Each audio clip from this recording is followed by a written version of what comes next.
Pablo, de 25 años, víctima de accidente de tránsito, presenta traumatismo craneoencefálico, frontal, y fractura de fémur.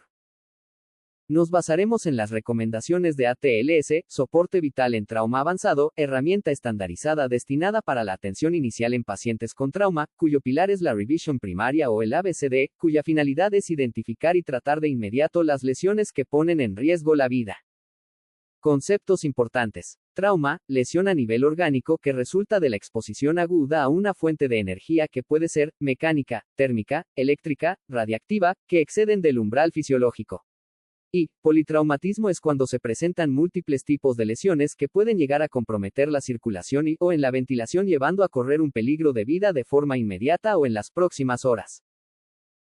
Para el caso clínico, se evalúa la permeabilidad de las vías aéreas teniendo en cuenta de estabilizar el cuello para proteger la columna cervical. Debido al mecanismo de lesión, sospechamos de una lesión cervical.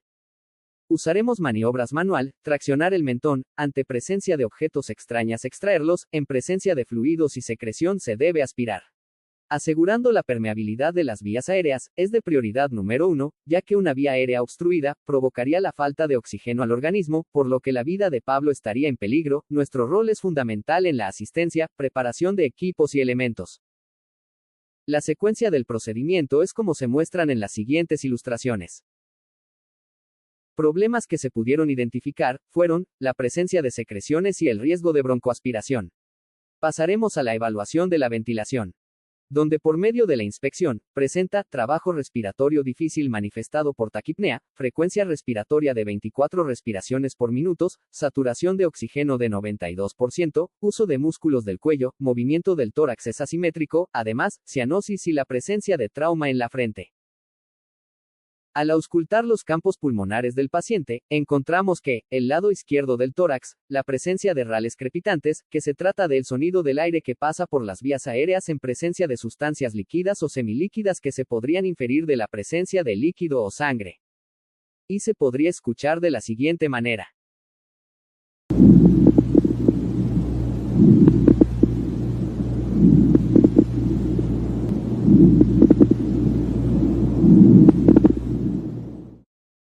Problema que se ha identificado es el deterioro del intercambio gaseoso.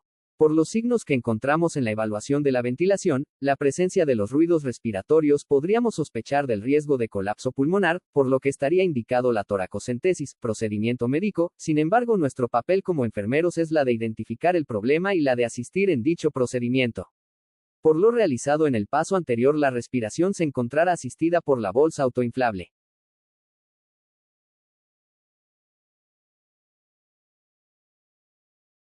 Luego pasamos a la evaluación de la circulación y control de hemorragias. Valoramos la presencia de hemorragia externas en miembro inferior izquierdo, muslo, con presencia de pérdida de solución de la piel de unos 4 centímetros de longitud, pérdida de sangre, pulso femoral disminuido, alineación del miembro fuera de lo anatómicamente de lo esperado. Se evidencia de la presencia de fractura expuesta de fémur. En cuanto a los signos vitales y síntomas encontrados, presión arterial de 90/50 milímetros de mercurio. Frecuencia cardíaca de 120 latidos por minuto. Pulso periférico disminuido, piel fría, pálida y sudorosa, que indicaría signos de hipoperfusión tisular, por lo que estará indicado la reposición de líquidos intravenoso, procedimiento que se llevará a cabo asegurando una vía periférica manteniéndola permeable para la administración de líquidos intravenosos. Para el caso clínico, el control de sangrado se debe aplicar presión directa, con apósito sobre las heridas y vendajes compresivo. Se inmovilizará y estabilizará al paciente usando férulas. Además, será de importancia la realización de una vía venosa periférica. Este procedimiento debe hacerse con estricta técnica aséptica y la vigilancia continua de su permeabilidad, lo cual es indispensable para la administración segura de líquidos y fármacos. Problema que identificamos es la presencia de heridas, fractura expuesta. Además, hipoperfusión tisular, que es el estado en la que los órganos y tejido del organismo reciben insuficiente flujo sanguíneo para la obtención de nutrientes y otros elementos como oxígeno y glucosa necesarios para el buen funcionamiento. A través de la evaluación clínica e instrumental, nos proporcionaron información sobre el estado hemodinámico del paciente, de gran importancia para las posteriores acciones a realizar. El control del sangrado de las heridas ayudarán a controlar la pérdida de sangre y el de asegurar un acceso venoso permeable para reponer líquidos, lo que permite minimizar el riesgo de cuadro clínico del paciente se complique. Pasamos a la evaluación neurológica. Considerando el mecanismo de lesión, se identifica una herida en la frente del paciente, además alteración de la conciencia, sugieren que este paciente presenta un déficit neurológico, con posible lesión en el sistema nervioso central. Para evaluar el nivel de conciencia usaremos la escala de coma de Glasgow presentando una puntuación de 12. Evaluamos la forma, tamaño y reacción a luz de las pupilas. Para la evaluación del nivel de conciencia usamos la escala de Como de Glasgow, herramienta útil que nos dará información sobre el estado neurológico de nuestro paciente, y procederíamos de la siguiente manera. Lo que se evalúa es apertura ocular, respuesta verbal, y la respuesta motora. Y de acuerdo a la respuesta que obtenemos, se le asigna una puntuación. Apertura ocular. Al acercarnos, se observa que el paciente no tiene abiertos los ojos. Al hablarle fuerte, no reacciona. Sin embargo, se presiona el lecho ungueal, abre los ojos. Por lo tanto, la apertura ocular es al dolor, cuya puntuación es 3. Respuesta verbal. Se le pregunta cuál es tu nombre, qué te pasó. La respuesta del paciente es confusa, desorientada, mezcla las palabras, frases sin sentido. Por lo tanto, su respuesta verbal es confusa, cuya puntuación se le asigna es un 4. Respuesta motora. Se le pide que levante el brazo derecho, no lo hace, sin embargo, al aplicar presión en el tórax, con su mano intenta quitar la presión de la zona, es decir, que localiza el estímulo realizado. Por lo que su respuesta motora seria, localiza el dolor, entonces se le asigna una puntuación de 5. Sumando las puntuaciones obtenidas de la apertura ocular, la respuesta verbal y por último la respuesta motora obteniendo como resultado 12/15.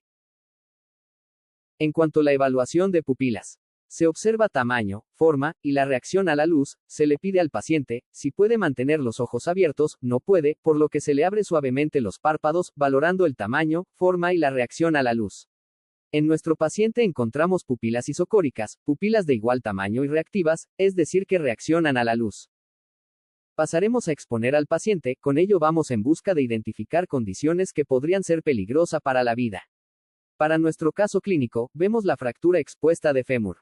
Esta exposición debería realizarse evitando la hipotermia, cubriendo el cuerpo del paciente con mantas. Una vez completada la evaluación primaria, se continúa con las maniobras de reanimación, y luego se pasará a la revisión secundaria. Finalizando esta atención prehospitalaria con la instalación de cuidados definitivos y el traslado del paciente. La revisión secundaria o balance lesional secundaria, consiste en una evaluación detallada de cabeza a los pies. Procedemos de la siguiente manera para nuestro caso clínico, a nivel de la cabeza y cuello, traumatismo craneoencefálico, además la presencia de signos y síntomas de alarma, como ser estado de conciencia alterado, presencia de herida en la frente, déficit neurológico que lo evaluamos con la escala de Glasgow. A partir de la escala de Glasgow, también nos permite clasificar el traumatismo según la gravedad. Para un traumatismo craneoencefálico leve, corresponde a Glasgow de 15 a 14. En el traumatismo craneoencefálico moderado, corresponde un Glasgow entre 13 al 9. Y en el traumatismo craneoencefálico grave, le corresponde un Glasgow menor a 9. Nuestro paciente se lo puede ubicar que presenta un traumatismo craneoencefálico de tipo moderado.